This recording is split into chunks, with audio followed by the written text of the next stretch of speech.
Degradation Trip is an apt title. There's nothing better to describe the songs and experience than that phrase. I think you gotta be a little bit crazy to do this, and the guys who are usually really crazy are usually the better ones. It's a fine line to walk. That's Jerry Cantrell on the genesis of the title of the album, Degradation Trip, which is going to be our topic this week for episode number 258 of the Grunge Bible Podcast. My name's Chris Salona. I'm here with Ethan Shalloway. It's a good week, Ethan. How are you? I'm going to do what I have to do, Chris. That's it. It's a good week, man. I'm happy to be here. Happy to be sitting across from you via laptop. And yeah, I mean, I'm doing well. This is a big topic here. We're kind of, coming off the heels of Boggy Depot and Jerry's been heavy on the mind. Blues. It's also Jerry's birth month now. Yep. Jerry's birthday's coming mid-March, March 18th, I think, and He's going to be 60. He'll be 60. Yeah, big 6-0. Very happy. We're going to be excited to celebrate that birthday. There's a lot going on, and well, this is we have a historical episode coming. I mean, we're just kind of playing the tune we've been doing the last few episodes, and this one was a lot of fun to get into and to read about. We've obviously listened to Degradation Trip before and had small conversations, but never done an episode. And we wanted to kind of do it close after Boggy Depot. I think just because it was on our minds. And once again, we find ourselves talking about Jerry. I'd like to see a spreadsheet of all the episodes that we've done. And I think Jerry Cantrell is he's so high on our list. There's a never moving, I guess, totem pole of where artists are. And Jerry seems to always Jerry's stock is rising, just like the anger is rising. Just like the anger is rising. So, yeah, man, I'm doing well. And I'm looking forward to talking today a little bit. How are you doing, man? I'm good. We are recording this on March the 1st. The episode's coming out March 2nd. It was a weird week. I survived getting 38 inches of snow dropped on my head this past week. Had the biggest blizzard in recorded history in Rhode Island. We set the record, which was big. So it was a little bit of a complicated week digging out from that. It kind of pushed some things that I wanted to do earlier in the week to a little bit later in the week. Sleep was not the most readily available commodity the last 5 or 6 days of my life, but we're going to take it easy. Been taking it easy this weekend. And I got some travel coming up this week. I'm competing at the Arnold, big weightlifting competition. For those keeping score at home, I'll be competing in the 94 kilogram B session on Sunday, March 8th. Get the live 10 stream a.m. out, people. Yeah, dude, get the stream up. We'll watch your boy hopefully have a good performance. And 10 a.m., huh? Live 10 a.m. stream. Santa's coming to town. Yeah. It's gonna be pretty good. I'll make sure I'm gonna do my best. Yeah, we'll get the requisite links out to the people. So send out the live results. Oh yeah, the live result tab is all the rage right now. It comes back into the fold. Yeah, it's never too far away. So I'm feeling pretty good. Had a solid week of training, and now that the great taper begins, so I'm just trying to rest and take care of myself. So I have my goals. I got my targets in sight, and now I just got to go and execute and take care of that. So it's fun. It's been a while since I've been able to give an account of something like this going on. So I'm excited about it. It's going to be good. And when was the last competition? I competed last in October at the New England regional meet. Yeah. So it's been a little bit of a layoff here, but definitely this is a big one. My first national meet that I've competed at. So it's going to be solid. I'm looking forward to it. And what better way to begin the week than by talking about Degradation Trip? This episode is also a Grunge Bible first in the way with that we are going to use to approach this project. So for the first time in Grunge Bible podcast history, we're breaking up the backstory and the music into two separate episodes. So this week, there's just so much background that goes into the story behind Degradation Trip and Degradation Trip Volumes 1 and 2, the full Reader's Digest version of it, with all 25 songs as opposed to the initial release, which only had the first 12. So we're going to talk about the background because it deserves its own episode, and then the music and analyzing that and getting on a song-by-song level deserves its own episode as well. So I believe we're going to be doing that for next week's episode 259. So the Jerry Cantrell heater will continue until morale improves. Yeah, a little bit of a heat check. I mean, there's 26 songs between the two volumes, and a lot of music. There's a lot of stuff to talk about, and we've been listening to for a week. Maybe need a little bit more time to keep listening, be able to give you a little bit more on the songs and just give it its due. So there's plenty of stuff to talk about. Just again, highlighting this time period in Jerry's career, in Alice in Chains' career, in the change and shift that was going on during it. I mean, it's a very interesting time to look back on. We did live through it, but I was 8. I was not aware. And you were 6. Yeah, so, man. It's again talking about it, talking with people that were there during it. I mean, this was a big time. And when you think a band is over, and then for a lot of like good reasons to think it's over, for have music still coming out, and then like something coming from it later. I mean, there's a lot. So look forward to the episode. It's gonna be good. Yeah. And not only is Jerry Cantrell a popular individual between you and I and our conversations, but I think that extends to the greater listener base of the Grunge Bible podcast. Specifically, I know we've got a lot of Jerry fans in our Patreon. So hopefully, the paying members of this institution are going to be excited to see this one come across the wires. And if you're interested in joining the paying member base, you can go to the show notes and click on that link over to Patreon. We have a $2, $5, and $10 tier.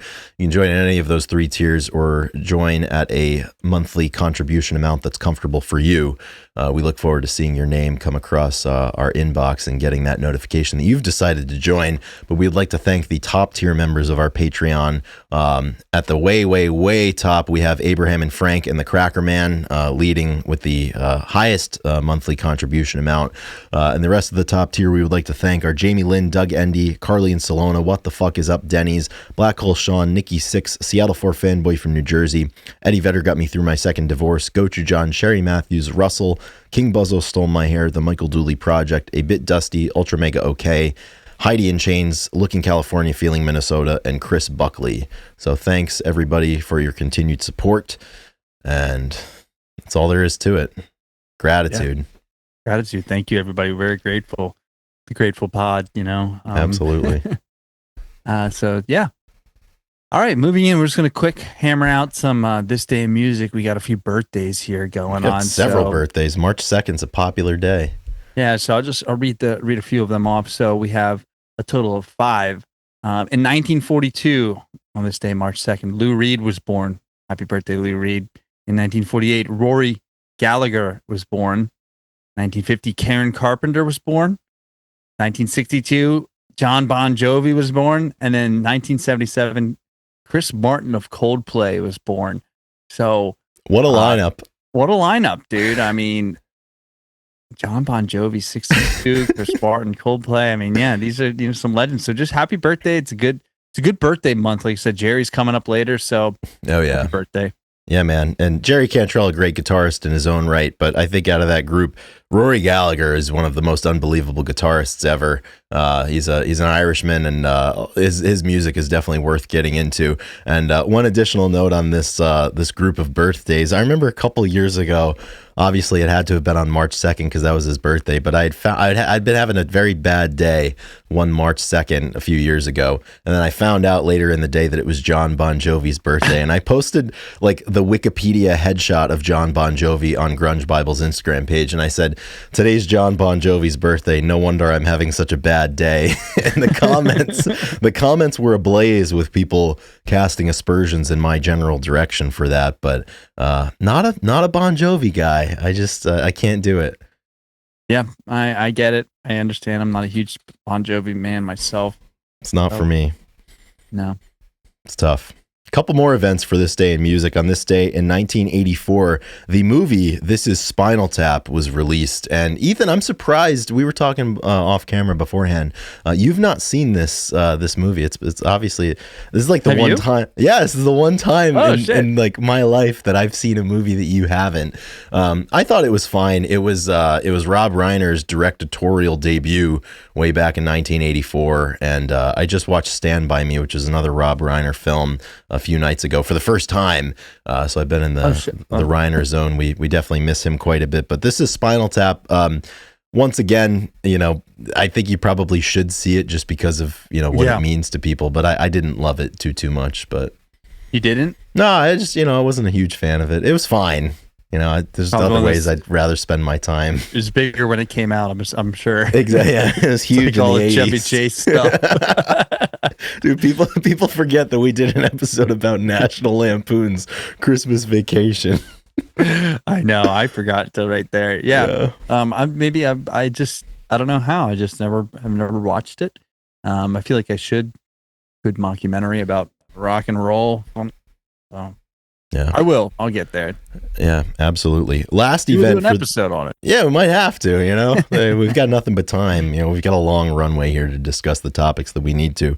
One final event for this day in music history. On this day in 1988, U2 took home their first ever Grammy Awards, winning 2 awards, and the awards were Album of the Year and Best Performance by a Rock Duo or Group with Vocal, and those were for the album The Joshua Tree, of which the producer of the Joshua Tree record was involved in the creation and production of Scott Weiland's album 12 Bar Blues, which we reviewed last week. So a nice little through line there to what we've recently been discussing. And I have Joshua Tree on vinyl. I should have put it up on the wall behind me, but I fucked it up. So anyways, love that record. It's all right. You can put it up for next week, Yeah, absolutely. There's always time, man. It's always time. So that's this day in music history for March 2nd. And I'm ready to talk about some Degradation Trip, man.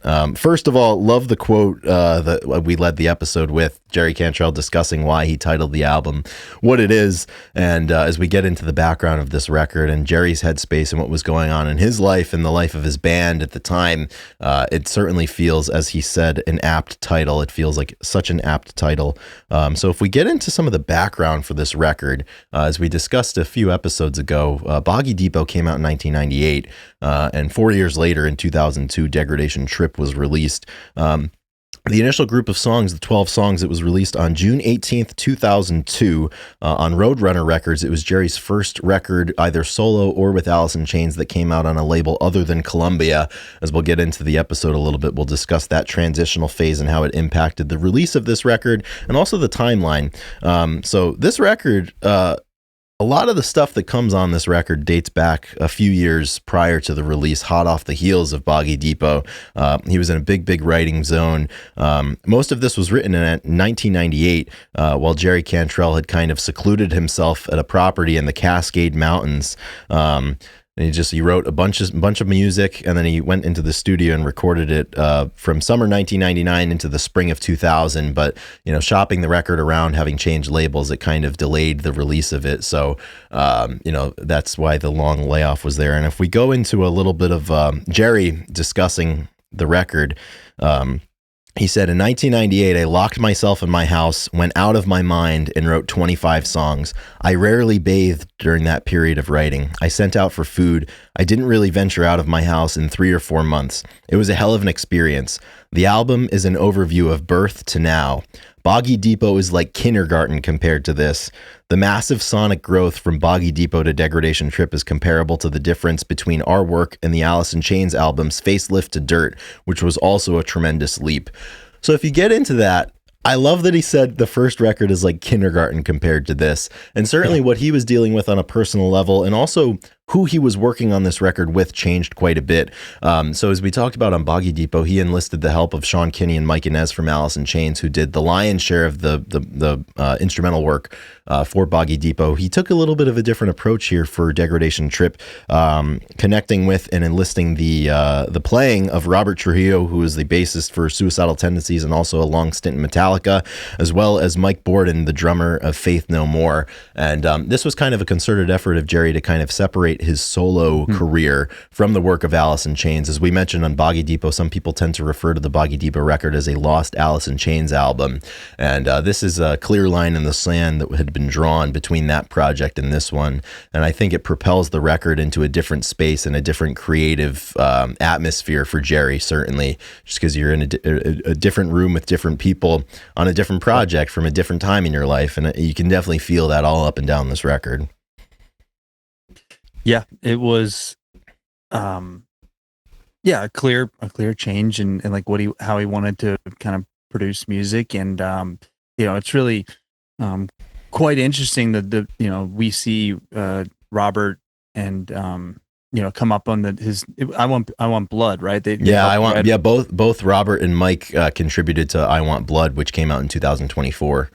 Yeah, and so a lot of, and as we get into William Duvall's participation in the tour in '02 and like the stuff, this is all the genesis to Jerry's second act, really, in his writing and the people that he'd play with and kind of the influences. So these relationships during this time really had a large impact on the rest of his career. And this album came out in June of 2002. And as we know, Lane passed away earlier that year in April. So right around the release date, Jerry is just like, it's just a really pivotal point in his life. And although he did a lot of the writing before this happened, before Lane passes away, like, it's just a weird coincidence that I don't know, it's like a very hard stop in the Alice in Chains volume 1 of their career.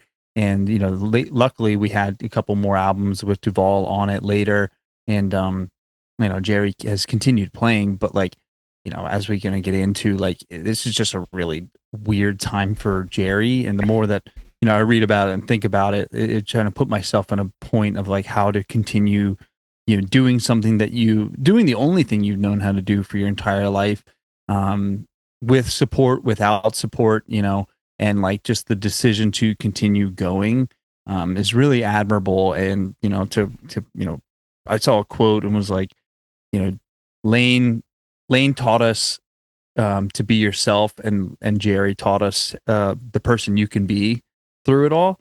And that it's a really interesting quote, because Jerry's story is very triumphant in a lot of ways. And we talked about how he's like 21 years sober now. He got sober soon after, I think in 2003, about a year after this project was released. Yeah, and it's it's really amazing and fantastic to see his growth and whatnot. And we miss Lane all the time, but it's incredible what you can do with just perseverance and resilience in spite of all these things. So yeah, and you have to move forward because you're not really left with any other choice. And kind of getting into the background of this record, similarly to as we discussed Boggy Depot, it's impossible to discuss Jerry's solo stuff, particularly around this time, without discussing where Alice in Chains was at the time. So as we said, the lion's share of these songs were written during that just 3 to 4 month songwriting solitude seclusion binge that Jerry went on in 1998. And similarly to Boggy Depot, where I remember Heard a Long Time, and I think one other track, he had had their roots in the self-titled Alice in Chains process album cycle writing. A couple of these songs that he wrote during that period of time, he actually took to Alice in Chains, and the songs that would end up becoming Get Born Again and Died came as a result of this songwriting session in 1998, and they ended up recording that for the Music Bank box set in I believe 1999, 1998, and those ended up becoming the final tracks that Lane Staley had been a part of with Alice in Chains, and I believe the last things that Lane Staley had really done in his musical career, obviously passing away in 2002. So it's impossible to separate those two, and the status, certainly in 1998, more so than in 2000 or 2001 or 2002, that the status of Alice in Chains was so up in the air. Lane hadn't really been seen in too many places since 1996, since they ended that brief aborted run playing with Kiss in summer of 1996 following Unplugged. So it really comes at an interesting time. And Jerry, obviously, the way that he does, he's able to, as he said, he's writing about, birth until now. And in a weird way, I think a lot of what this record is about, and a lot of what the songs are about, in 1998, as he's writing them, they're describing his life at the time, his life in the past, but also it's a weird foreshadowing for what would come. A lot of these songs are discussing mortality and loss and addiction, and obviously that story continues and continued, through Lane's death in 2002, and even Jerry's own personal story, as we said, achieving sobriety in 2003. So this is really the last period of Jerry's life where he was consistently struggling with active addiction and active substance abuse problems. And, you know, he's in an interview, he said, I was really fucked up back then, to be honest with you. And you can totally hear it on that record. It was done right before I got sober. And it was also done right when I was dealing with the death of my band. And then the unhappy coincidence of Lane passing away right after I released that record. So it was not a good time in my life. And it totally comes across on that record. It does strike a chord with a lot of people. It's a record I don't listen to a lot anymore because of all of those things I mentioned. And I sobered up a year after Lane passed. But it's a record that's important to me. Mm-hmm. Yeah, this earlier this week, I tried to do my due diligence of listening to the album, and I put it on at work, which means we're in someone's garage, and Greg's also working there, and I was like, you gotta listen to this. And I put it on and like got like a song or two in, and I was like, yeah, this might be a little too heavy. I don't think I was like, I don't think this is the right space. And then I put on a radio of one of Jerry's songs. Like, you just put on a radio, so it's like shuffling songs of the genre and the era. And then again, I was like, wow, dude, this genre, this whole like time period of writing is like super dark, and everybody, like, there's no other genre that really talks about like substance abuse like they do, and just the demons that come with it, and just like self-deprecating lyrics, like talking about like the shitty people that you become, and like, or how you deal with it. Like, I mean, it's like really heavy stuff all around the genre. And I think, no surprise, we all know this, that Alice in Chains and Jerry, I mean, they go head on into this stuff and write about it, and would put their addiction into lyrics, into music often. And you get, and this is like, so we have 25 songs here by Jerry, and it is prevalent in all of them, and it has this tone, and it has this ambiance around it that is like, it's heavy. And just like he said, he doesn't listen to it very often because it takes him back. I mean, I totally agree. It's not something that you listen to a ton in general, because I don't know, it's just heavy. Right. Yeah, and it's interesting. I think a lot of the artists that we discuss either allude to or explicitly speak about the fact that when it comes to verbalizing what's in their head, they don't have the greatest ability to do that. But when it happens through the form of music or through any sort of art form, it kind of opens up the ability to do that. And Jerry's no different. He was speaking about this record, and he said, I got into a writing session which lasted 3 or 4 months, where I just continued to spew and pour all of this shit out from the depths of myself, from every level and every aspect of my life. I dealt with a lot of issues that aren't easy for me to verbally get across. I think it's easier for me to do it in a musical venue, but it was the hardest thing I've ever done in my life.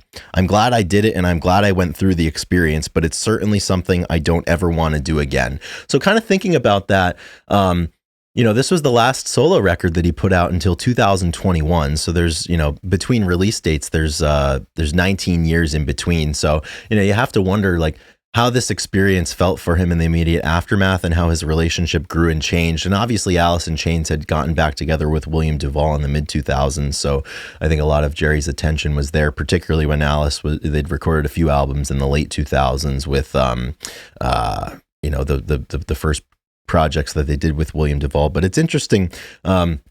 I think a common question people always have about artists who kind of spew everything out there, as Jerry said, is it cathartic or not? And that's something I would love to know. Somebody else who always comes up on the show is Mark Lanigan. And it's interesting when, Anthony Bourdain was a major influence on Mark Lanigan writing his memoir, and a lot of people in Mark's circle were, cajoling him to do it and encouraging him to do it. And they said, you're going to have such a cathartic payoff once this is done, and it's going to feel good to lay everything out there and get it off your chest. And after the memoir came out and he was doing press for it, he was like, I feel no catharsis. It actually has made me like it's put me back in a lot of those places that I swore I would never go back to, and it's made my life worse.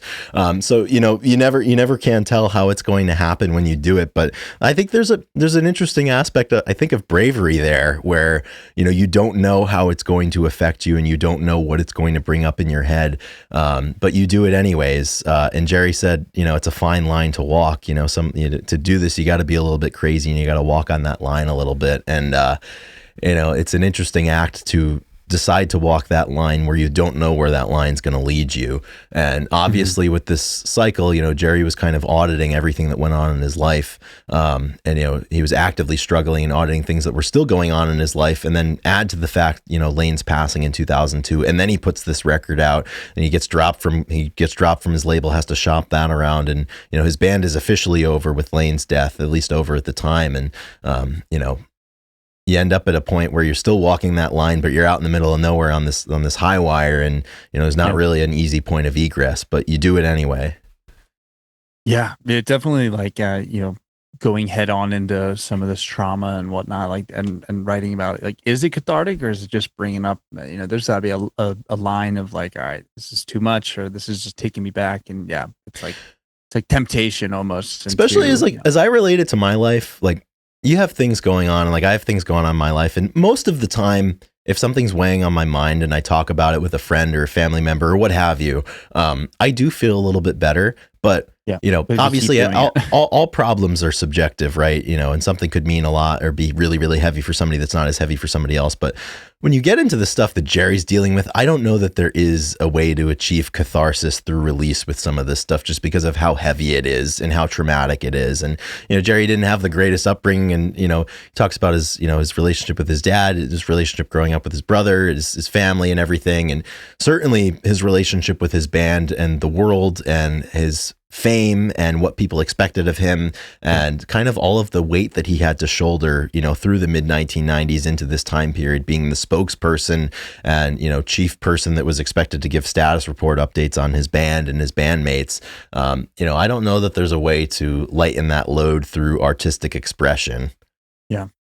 You know, so this album came out, like I said, in June, and they did like a little bit of a project pre-release where they started playing in April, and it was actually, you know, they were playing shows before, you know, Lane's death came out, and he actually, when Lane passed away, he took his funeral. He took time off to be able to go to the funeral, but he didn't take off any other shows. Just one night. One night they took off.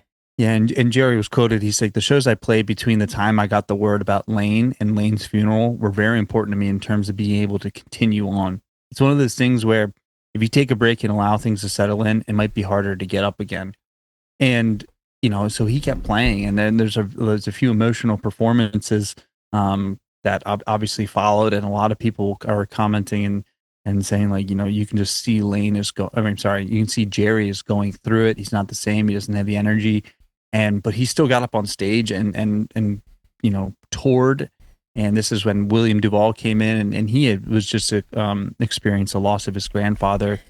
So, you know, he's quoted on saying they were on stage, and he's like, I would be fighting back tears and look over, and Jerry would be crying, and then we would just, like, you know, we'd bond over that, and we talk, and like, you know, I think Duvall's band was opening for him. Comes with the Fall, yeah. Yeah, and so he played a few songs, and like, you know, this interaction was, you know, very clear. And if you don't know the history behind this, you'd be like, why did Duvall join Alice in Chains? Well, he was there, and they formed a very important bond and relationship, and, you know, just the whole band that was going through that together at the time. I mean, it makes sense that William was a part of it later, and but it's just amazing that, you know, Jerry would get up on stage, and I think what's really important, like, you know, if you take a break and allow things to settle in, like, that's when it gets really difficult. So I think he played through it, and I can only imagine that once this was done and the tour and all this stuff, and like, it's like 4 years of this project before getting it out, touring, whatever. And it's like, I never, like, and then he got sober like the year after. So it was like very clear lines, like, I need to leave this. Where, like, that was that's a crazy 5 years to go through. Basically. Unbelievable. Like, I mean, starting half a with decade. the solitude. Yeah, starting with the solitude of, like, writing and, like, you know, his encounters with that, then the band, and then all this, like, that is just like a shit show that happens in life that you're like, okay, like, I'm out of it. I never want to go back there. Like, you know, make some changes. And I don't blame him, but like, yeah, the performances during that time and whatnot are very, you know, very emotional and you know, dark. Yeah, they're unbelievable. There's one in particular from April of 2002, which there's a really, really good video of it on YouTube from a gig that Jerry did in Charlotte, North Carolina, and this was after Lane's death had been announced, but I think before the funeral. I think it was April 26th of '02 that this happened. I think the funeral happened on the 28th, and it was made public that Lane died on April 20th. So in the immediate aftermath, and it's just such an emotional show, and they play a couple of songs from this record. And actually during the performance of Solitude, there's somebody in the crowd with a Lane Staley t-shirt, and Jerry Cantrell motions to the person in the crowd to hand the shirt up, and he holds the shirt up. And I can just only imagine how difficult it is to move forward, but you can tell how conscious of a choice it was to just keep your head down and keep working. And Jerry Cantrell's spoken a lot about that decision, both in the quotes that we've read today, and then another one too. One of my favorite things that I think he's ever said, just speaking to his own personal toll in that conscious choice. He said once, "It gets really difficult to be the guy that has to talk about your dead friends all the time. After 15 years of talking about my friends dying, you really just want to focus on life and moving forward because that's all I can really control. I miss the hell out of all of them." And I think, there's been so much loss in this genre that we discuss all the time, and so many tragic ends and so many stories that were left unfinished or perhaps mostly unwritten. Jerry Cantrell is just that shining beacon of, having to move forward. And because you move forward and, start the band up again with a different individual doesn't mean that you disqualify all of the contributions and all of the history. That never leaves you. You always carry that forward. And I think he's done an unbelievably good job of doing that and honoring the past, but also continuing to live for himself and for the future, which, when you take into account everything that he'd endured, that's a tough decision, and that strength is not easily found to do that. So I have a lot of admiration for his ability to do that when it comes to both this record and also everything that came forward, because there's so many great Alice in Chains songs that came after Lane's death, and so much great solo material from Jerry, and so many great shows. We've had the privilege of seeing a few of them ourselves, and it's just a treat for all of us. And I think there's a level of gratitude that he carries forward, that he's still able to do this, because as he said, there's so many of his friends who aren't there, and he alludes to that, the voices of his dead friends ringing on in the opening track for this, which we'll get into next week, Psychotic Break. There's so much going on here, and the fact that he's able to still persist is a testament to his strength.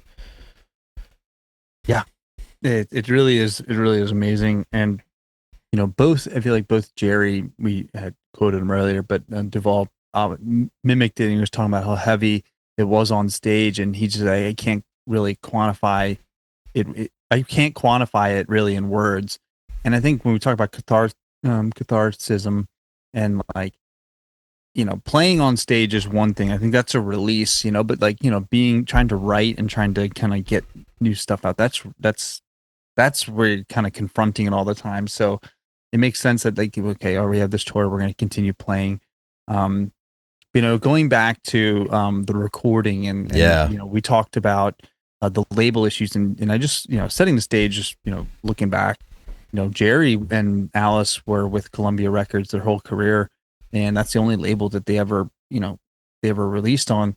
And when it came to this, I don't know if did he come to Columbia after he had most of it written, and then they were like, we don't want to do a double release, and it kind of broke. He was in the process. So when this was written in 1998, for the most part, he had this huge batch of songs, and he contributed a couple of them to the final Alice projects with Lane. But at the time, these songs had been in the bank, and they were working on them. And I think the label Columbia had anticipated that this was going to be released in 1998, late 98. 1999 or 2000. And then I think a lot of the writing process and the way that Jerry recorded his demos elongated the recording process, and also his decision to record, really for the first time with a couple of different guys that he didn't have a history with, just continued to elongate the process. And he had a big vision for this record. So, kind of speaking to the demo process, the writing process, because it all leads into, I think, the change from Columbia to Roadrunner. He was alone, and he laid down most of these tracks on a 4-track recorder with the same guitar alone. And Jerry said, "It's my white guitar with all the burn marks on it, my Gibson Les Paul. I actually broke the headstock off halfway through writing, but somehow it stayed in tune. I didn't record the demos very well, just guitar lines and vocals, because sometimes you lose the magic when you try to re-record it. So I get it workable to where there's still stuff to be explored. And Mike and Robert were big sticklers on me to staying true to the demos. I gave them a lot of respect, and they gave it back.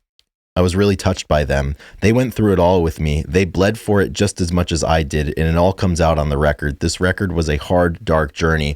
And Robert Trujillo, the bassist, he's on record as saying that he had a lot of difficulty kind of creating the bass parts for this because of the perhaps lack of, quality of these demos. It's just a 4-track with a guitar that's hanging on for dear life, and trying to figure out where his bass fits in. So it took a long time in the studio. As we said, they started in the summer of 99 and didn't finish recording until the spring of 2000. And additionally, when he set out to start getting in the studio with this band, he tabbed Dave Jordan, who was a producer for Alice in Chains' first 2 records.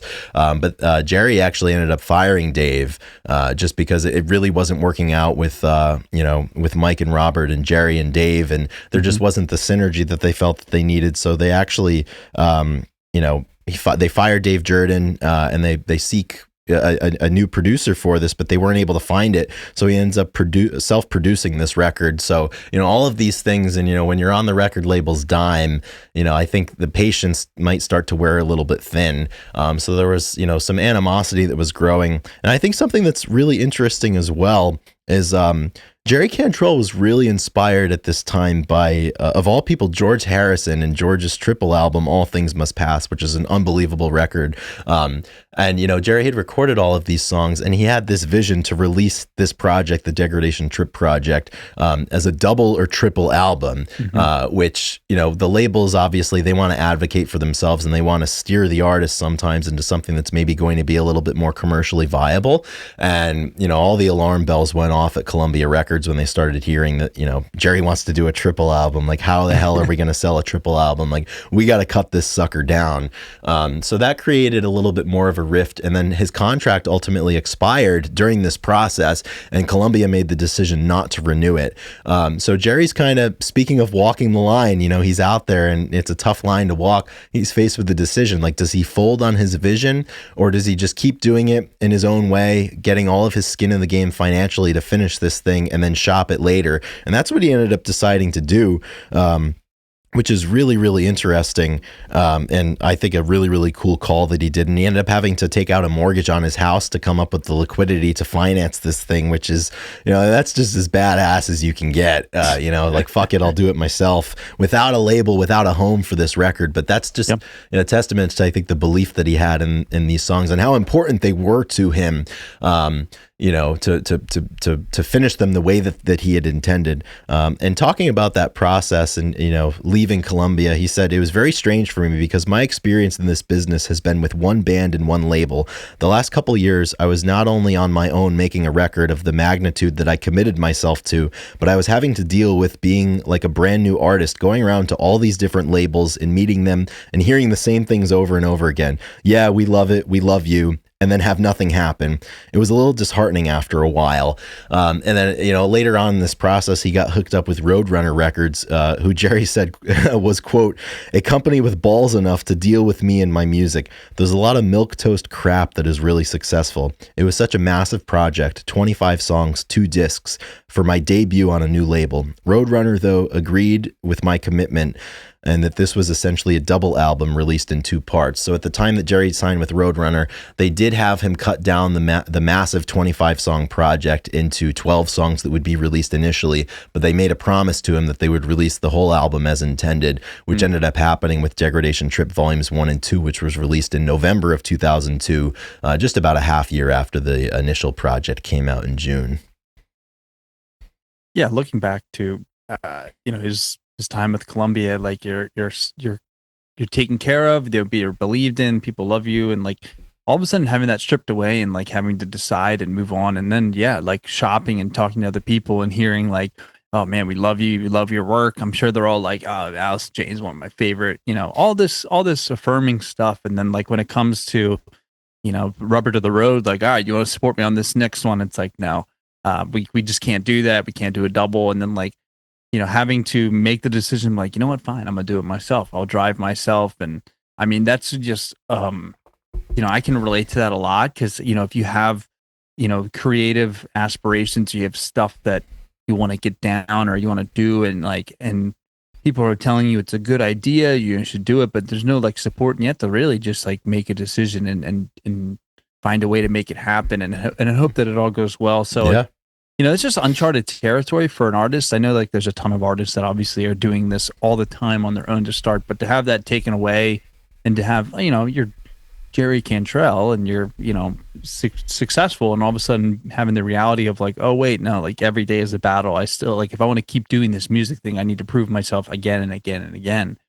Yeah. And, this album, like, I mean, we talk about the solo stuff that comes out and different for the artists and stuff. And this, it's just, it really is, we're not going to get too much into the music, but like, it's awesome. There's so many good songs on here. It's crazy to hear about all this, trauma, this stuff that he's going through and the hardship. And like, he produced 25 awesome freaking songs. And there's like the riffs and the tones, like he was on and his one, voice right? too. He was on like, one, dude. Yeah, he's just like moving just moving differently. Just like, I believe he, when he talked about the comparison to the Boggy Depot to this, like, it's kindergarten. It's kindergarten. He's like, I love what I did on Boggy Depot, but I'm growing. I'm much more confident. You can tell vocally, you can hear the growth between the two records.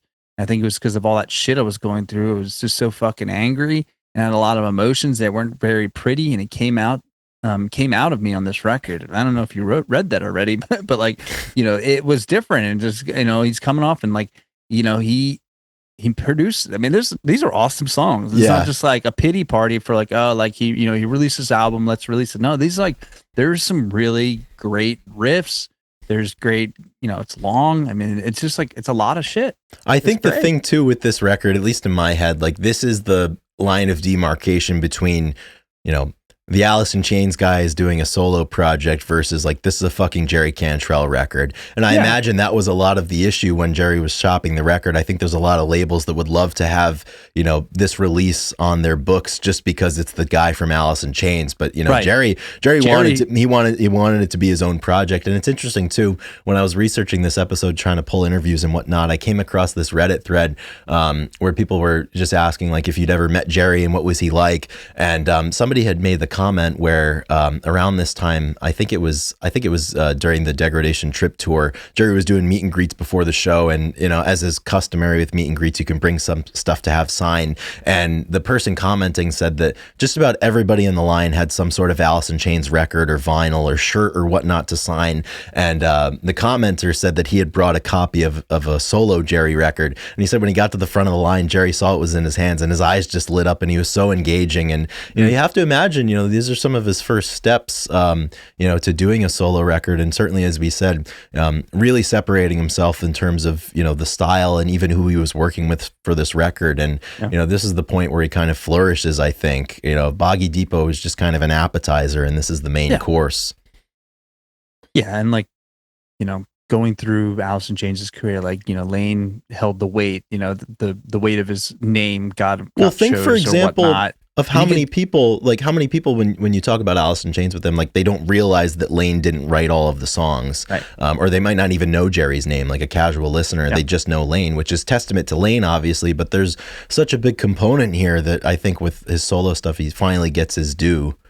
Yeah, and this is, like I said, we have the full story here, so it's easier for us to be like Jerry. Much easier. We know what happened. We compare Jerry, like when Jerry writes something now, like he holds the weight of Jerry Cantrell, right? But this is around 98 and 2002, where like the weight, he hasn't produced all this stuff, so he doesn't have the weight. It's the same thing when like Kurt Cobain passed away, and like Dave Grohl was like, I'm gonna write an album, like. It's just the drummer of Nirvana, like making an album in a band. What could we get out of this? Like, what does that mean? Now, all of a sudden it becomes Foo Fighters, and these people, they develop their own, their own weight and their own band and their own sound like later, and sometimes, the loss of somebody, catapults that, right? You don't know if that band would have stayed together, what type of Jerry, production we'd have moving forward, and it's a Pandora's box, and. Obviously we don't want to see people leave, but like this propelled Jerry to, like he said, there's a lot of anger in these songs, and I think probably a lot of proving that he wanted to do, as well as just getting through what he was going through. So it's a masterclass of art. Yeah, for Yeah, sure. it really is, and I think out of everything that he's done, the Degradation Trip project is my favorite. Yeah. As we're around these parts, we're really high on the Brighton album, but I think this one it definitely takes the cake for me. It's just, we've kind of been on There's this thread lately where we're listening to records, and for the last really for most of 2026 on this show, like most of the weeks, I feel like we've been picking a record. We listen to it the whole week, and then we talk about it at the end of the week. And this one, I think more than anything else that we've talked about, like I feel differently, and I think it's impacted me more than some of the other stuff that we've maybe talked about has. This is just if we feel this way after listening to it with intent for 6 days in a row, basically, I can only imagine what it's like to create this stuff and put it out. How much it changes you, or how much it impacts you. yeah, there's some things just mean more, right? Yeah. Um, I compare it to my career. Like people are like, "What's your favorite throw?" And you would think I would say my 80 meter, which it was. But there's Mhm. like this meet in Tucson that I threw 77.56 and was like the breakthrough, and it was like Mhm. becoming a part of the scene, and then like putting stake in your name, and that's how like we love the Brighton album, but like the roadblocks that were in his the roadblocks that he had to Just to get this get to album. 2021 to be able to Yeah, do yeah. Brighton. And like all of a sudden, then you have more support. You have, but like, there's, to Jerry, but I mean, he just said he doesn't want to ever do it again. But like the fact that he did it and he got through it and was like, that's a very pivotal moment. And there's, like what Super Bowl meant the most. It's like not, there was always one that was like, this is the hardest one. And there's no Mhm. doubt. And even though this was like the record breaking one, or like this was the most, complete team, it's like, no, that one was better or something. And you Yeah. find it all over. It's like, just because there's just the story behind it means so much. So And like that's this, why it's so so important when I to compare them to, I'm like, this one is just like, it's amazing that it yeah. came out Yeah, and the that's way it why did. like it's so important, whatever your discipline is, like to push forward and to keep going, Yeah, because you end up with these stories and these experiences. And similar to the story that you were telling about how it might not be when you threw 80 for the first time, it might be that 77 throw. Like those stories and like where you learned the most and where you grew the most, like those are known only to the people that are in the room. And the yeah, only way you get in the room is exactly. by making a decision to do the work to get in the room. Yeah, And that's, as I was saying earlier, that's just what I love about Jerry as an artist is, he's made the decision time and time again when most conventional wisdom would say, maybe not, or now is not the right time, or, I don't know how you could have the strength to do it. He's made the decision that he is going to do it. And you do have those points of growth, both artistically and personally. And, to speak of, as he said, the growth and the comfort and the confidence that he gained through this project with his voice and with his songwriting, there's a lot personally too, to get through a hard time like that. And I think it's really admirable. And there's a lesson in there, no matter what it is that you do, that, sometimes the correct choice is just to, put your head down and to move forward through it as best you can. yeah. Oh man, yeah. It's just I would have loved to have been. That's I would have loved to have been more conscious during this time, right? Yeah, me I too. always try to compare it to like a band now that would happen, and like a breakup, or like, this just is unheard of. And a lot of people that were at these shows during that time where they toured it, because I don't know how much he's toured these songs after that He year and hasn't initial played these release, songs terribly right? much, and Yeah, they make very rare appearances even with his solo tours now. Like I was yeah, looking up the song "Gone," like the set list stats, and he's only played it 9 times, and I yeah. think maybe twice in the last 15 years. Hmm. He played a few times, and these songs must be hard to conjure up and to play. And it's so funny because I've definitely been to shows where like this one's not been released, and you hear it, and obviously you don't know it, and there's no weight behind it. And so looking at the Charlotte show or some of the videos, it's like he's playing Solitude, or he's playing a few songs, and like they're brand new songs, and they it's almost like, but then 20 years later, it's like I can't believe I was there seeing it. Like it would have just been it would have been really interesting to be a part of the scene and be able to um just see Jerry kind of come through and break through, and like it's triumph in a way.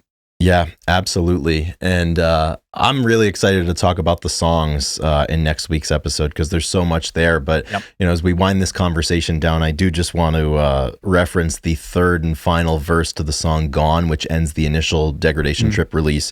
So they say with time, we slowly heal. I caught a flash of your smile through the fog of a dream. I'll have a hell of a time, I clearly see. I can't be by your side. I'll see you when I sleep. Yeah. It's man, yeah, a perfect song to end the first installment volume. Yeah, that's the Reader's Digest version, the first 12 songs versus getting all the encyclopedia. Yeah, exactly. So yeah, that pretty much does wrap up the unless you let, there is one more funny quote. Do you want to read the quote about the Nickelback and Creed?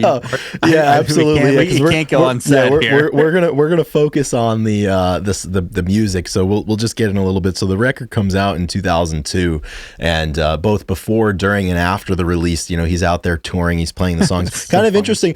Jerry Cantrell solo. He ended up on different tours and different bills, opening for bands that would have opened for Alice in Chains. And there's kind of a weird circumvention here. And throughout the summer of 2002, he played on bills both with Nickelback and Creed. And there's a really cool performance from around that time where Nickelback released like a concert DVD from one of these shows, and Nickelback invited Jerry out to play It Ain't Like That, which is an absolute heater. The video's out there, and I suggest you check it out. But it's kind of interesting. Jerry had a lot of admiration for Nickelback, maybe less so of Creed. And he said, personally speaking, I had a great time with the Nickelback guys, who are actually real guys, and a young fucking hot band. The whole vibe of being around that's exciting. The Creed thing was a little more stale. I just didn't find them very personable guys. I was on tour with them for fucking ever, and I still hadn't even met them.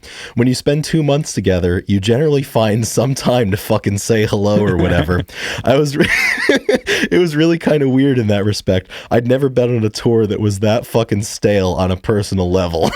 Stale is the perfect word to use too. Like it's so funny. Usually you find time to say hello. Some time to fucking say hello. It's so funny. Oh my gosh. That's incredible, dude. Imagine you're at like you see Jerry Cantrell, Nickelback, and Creed on the same night. Yeah. Imagine not saying hello to Jerry Cantrell, man. Shit. Yeah. That's crazy. Like, come on, Scott. What are you doing? Yeah, Scott Tremonti, all those bastards not even saying hello to Jerry fucking Cantrell. Unbelievable, man. I can't believe it. Well, hey, he has high praise for Nickelback, which is great. So I feel vindicated in that regard. We all have high praise for Nickelback. That's great stuff. So yeah, that really sets the stage. I think that's pretty much that's a pretty good stopping point for this iteration. I think come so. Back and we'll hit it hard. We'll do our best to unpack these songs. Go through, lick by lick and line by line. We're gonna dissect it all. No, we're gonna as do only our best. The Grunge Bubble podcast can. Yeah, we're gonna go way back to where we used to go song by song. We'll figure out a good way to get it out and hopefully touch on your favorite song. Absolutely. There's a lot of good ones. I mean, it'll be fun. So looking forward to it. Well, the best part is, selfishly for us, I think most of the time, whenever we do these song by songs that we'll do next week for this one, your favorite song at the end of discussing them on the podcast sometimes isn't your favorite song going in. I think having these discussions can illuminate songs that we might have overlooked in the past. So I'm excited and I'm looking forward to perhaps, that happening once again with this project. Yeah. So many good candidates, though. I mean, the 25 songs is 25 kick-ass songs, Yeah. Could be Pig Charmer. Dude, it could be. It could be Siddhartha. Yeah. But hey, I mean, take it from Jerry. Nickelback, they're a young fucking hot band. You think you'd find the time to fucking say hello? Stale on a personal level. That's a searing account of your interactions with somebody, just calling them stale. Yeah, especially coming from Jerry. I think. Oh yeah, I mean, as far as that, Jerry's word is as good as gospel, as far as I'm concerned. Yeah. Awesome. So that wraps up the background of the Degradation Trip. I set the scene for it. So go out there and listen with us for this week. Do your homework. This is like a good, it's coming on the test. And exactly. Yeah. So if you really want to, if you're not acquainted and you want to get acquainted, we'll be able to discuss, and hopefully we touch on some points. And actually, you know what? If you have some ideas and thoughts, write a review, write a comment, message. Easiest way to message us will be through Patreon. Maybe like, spend a little more time on Spider Bite, whatever. Yeah, or like if you have an idea about a certain song, like share it with us, and we can get into it. Yeah, this is the mailbag. This is like, man. It's not all. About the test. Yeah, 258 episodes. It's not terribly often that we tell people what we're going to talk about next week. So this is gonna be a good one. Yeah, awesome. I can't wait. Yeah, man. So we'll Degradation Trip. That's it. Thank you, everybody, so much. Like I said, we'll be back next week. And then the week after that is our 5-year anniversary of the pod, 5-year birthday. Birthday, anniversary, same thing. Either or. I guess it's a birthday, right? I suppose, yeah. Yeah, we were born on March 16th, 2021, I think. Something like that. I mean, almost Jerry's birthday, dude. Almost. That would have been fucking that would have been hot. I don't know what I would have did if that was the case. I know, dude. Hey, things reveal themselves. I know in what we're weird going to ways. talk about on our birthday episode, though. Oh yeah, Jerry's birthday. Jerry's birthday. He's turned 60. Crazy, huge, man. Huge. All right, guys. Great. Yeah. Should we give a song of the week?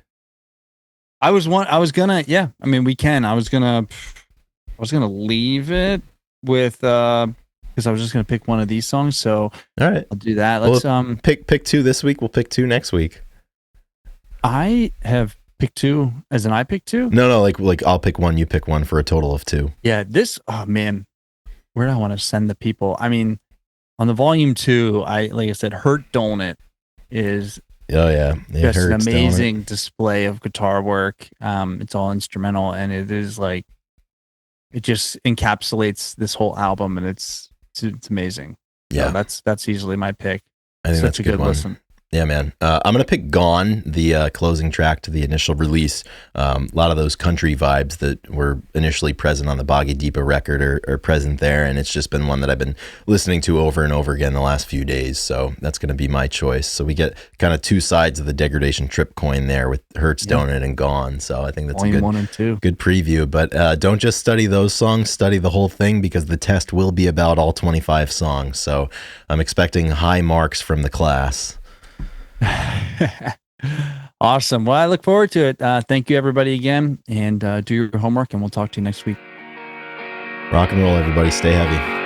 Hanser.